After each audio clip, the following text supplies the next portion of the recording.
ડુંગળી બાદ હવે પપૈયાએ પણ ખેડૂતોની કમર તોડી નાખી છે। હજારો રૂપિયા ખર્ચ કરીને ખેડૂતોએ પપૈયાનું વાવેતર કર્યું હતું, પરંતુ ઉત્પાદનના સમયે જ ભાવ તળિયે બેસી જતા ખેડૂતોની હાલત કફોડી બની છે। સાબરકાંઠા જિલ્લાના ખેડૂતોએ પપૈયાનું 450 હેક્ટરમાં વાવેતર કર્યું છે।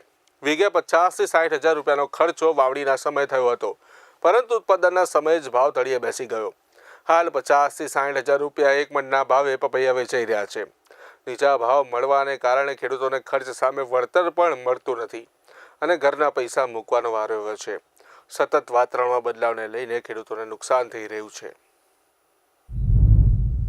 પપૈયાની ખેતી અમે આ સાલ કરી છે। પપૈયાનો ખેતીનો ખર્ચો 50 થી 60 હજાર રૂપિયા છે વીઘાનો, અને પપૈયામાં શરૂઆતમાં ભાવ સારા મળતા હતા, 500 થી 600 રૂપિયા ભાવ મળતા હતા। અત્યારે મણના ભાવ 50 થી 60 રૂપિયા છે, અને પપૈયાની અંદર વાયરસનો રોગ આવે છે, એટલે પપૈયાની ખેતીમાં નુકસાન છે, અને પપૈયામાં ખેતીમાં ખર્ચો વધારે છે।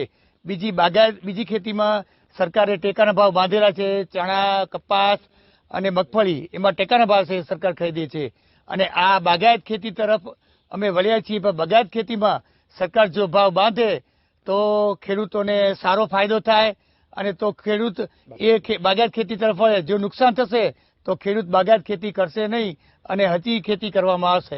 અમારું 6 વીઘા પપૈયાનું વાવેતર કરેલ છે, જેની અંદર પુષ્કળ પ્રમાણમાં ફૂગ તેમજ વાયરસની અસર થયેલ છે। જે અમારી વાડી 2 વર્ષ ચાલે એ અત્યારે 8 મહિનાની અંદર પૂર્ણ થશે, અને ફૂગ અને વાયરસના કારણે જે પપૈયાનો દેખાવ છે ગાંઠગૂંઠ વગરનો થઈ ગયો છે, જે વેપારી લઈ જતા નથી, એટલે મોટા પ્રમાણમાં અમારે નુકસાન છે, જેને ધ્યાનમાં લઈ અને સામે ભાવ પણ 60 રૂપિયા થઈ ગયેલ છે, એટલે અમે પોસાય એવું જ નથી, અને વરસાદના કારણે અમારી ફૂગની અસર બહુ વિસ્તૃત પ્રમાણમાં છે, અને ખૂબ મોટું નુકસાન છે અમારા પપૈયાની અંદર। અમે પહેલા પરંપરાગત ખેતી કરતા હતા, ઘઉં, ચણા, એરંડા, કપાસ, આવી રીતના બધી ખેતી કરતા હતા, પણ સરકારશ્રીનો આદેશ પ્રમાણે અમે બાગાયતી ખેતી ઉપર વળ્યા। 5 વર્ષથી છેલ્લા અમે બાગાયતી ખેતી ઉપર છીએ, પણ સબસિડી પણ મળે છે અમને બાગાયતની, પણ એનાથી અમે આ વાવેતર કર્યું પપૈયાનું વાવેતર કરતા આ સાલ અમારો શરૂઆતનો ભાવ સારો રહ્યો, 621 થી આજુબાજુ રહ્યો, અને પછી અત્યારે હાલ ઘડી એવી આવી ગઈ છે ખાલી 60 રૂપિયા બજાર થઈ ગઈ છે અત્યારે હાલ।